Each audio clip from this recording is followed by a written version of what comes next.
Ó, Luiz, obrigado, Luiz, novamente aí. Preventiva é um modelo ultrapassado? Podemos afirmar isso? O novo modelo é estabelecer um diálogo com o equipamento? Cara, Luiz, gostei dessa pergunta. É. E não é ultrapassado.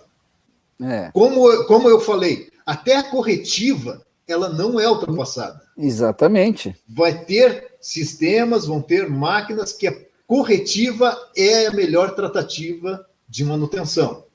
A preventiva, como eu disse, ela é muito mal utilizada. Por que ela é mal utilizada? Vamos voltar, rebobina a fita. Pega aquela parte da ISO 9000, a primeira versão. O que aconteceu com os procedimentos, Wanderson? Nossa. Catatal de procedimentos. Muito papel, muito controle, muita... E aí, para se perder, o que a gente via de um documento dizendo uma coisa e um outro documento de outra responsabilidade falando inverso do que o procedimento da máquina dizia. Aí você fica, ué, mas é assim ou é assado? Você faz com azul ou com vermelho? Exatamente. E você segue o procedimento e dá com os burros na água, assim, não vai lugar nenhum. Isso. Então, o que aconteceu com a preventiva? A mesma coisa. As empresas só trabalhavam com corretiva. Daí eles falaram, cara, corretiva é do mal, vamos fazer preventiva. E no primeiro momento foi necessário, mas criou-se muita preventiva. E muita preventiva se manteve até hoje mais por tradição do que por necessidade. Então, as preventivas que nós temos, normalmente elas são inchadas e desnecessárias. Elas não vão na causa raiz da falha. Elas vão do lado, você faz muita manutenção, e muita manutenção não significa boa manutenção. Muita manutenção é só muita manutenção. Mas a preventiva tem espaço, sim. Ela não é eliminada, só que ela tem que ser dosada. O grande problema da preventiva que eu vejo, e aí você que é da área me corrija, por favor, se eu estiver enganado, o grande problema é o seguinte, a preventiva normalmente é dada, é definida pela vida útil definida pelo fabricante. O fabricante sabe que tem lá determinado componente dele que chegou a durar já 20 mil ciclos. Mas ele não pode dizer que dura 20 mil, porque se quebrar antes, você vai cair para cima dele. Então, o que ele vai fazer? Ele vai garantir naquele 1 sigma, ele vai pegar bem aquela média, tirar 1 sigma para baixo ainda. Então, se o componente pode durar 20 mil horas, ele vai dizer que vai durar 8 mil. E essa é a garantia que ele te dá. Aí, como é a garantia que o fabricante está te dando é 8 mil, para você não correr risco na empresa, você vai trocar com 6 mil. Você trocou com 6 mil, o troço durava 4 vezes mais, nego. Você só jogou, e é uma peça de 50 mil reais. Você gastou 200 mil reais quando podia ter gasto só 50. Então, esse é um dos principais males da preventiva.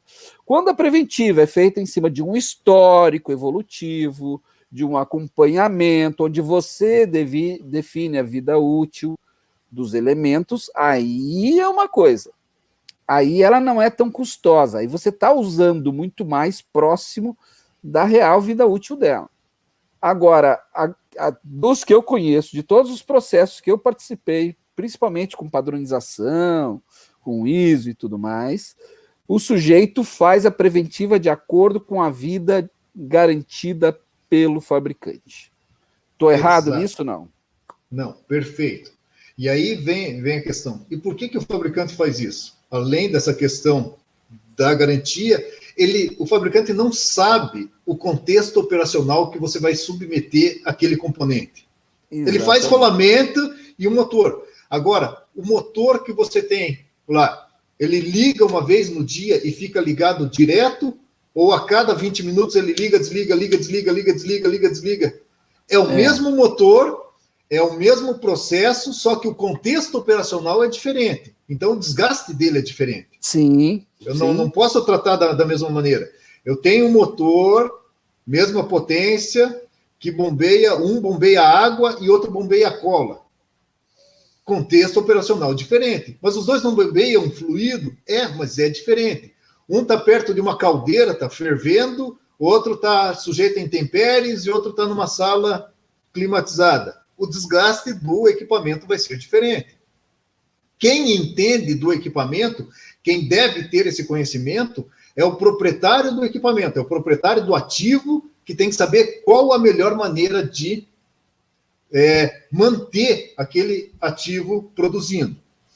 A primeira referência, e se ele estiver em garantia, cumpre-se o que o fabricante fala. Por quê? Porque Murphy diz, se você não cumprir, ele vai dar problema. Se você cumprir, ele não vai dar problema. Se ele falar assim, ó, faça cada lua nova, olhe para a lua e dê um aperto de meio ciclo no parafuso, tal, faça. Documente, porque está na garantia. Passou a garantia, o ativo é seu.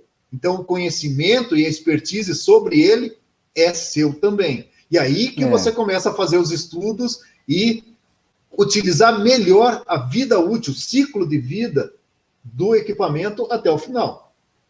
Mas precisa de conhecimento, Não é na louca também. Eu acho que ele vai durar. Cara, aí você tá fora do jogo.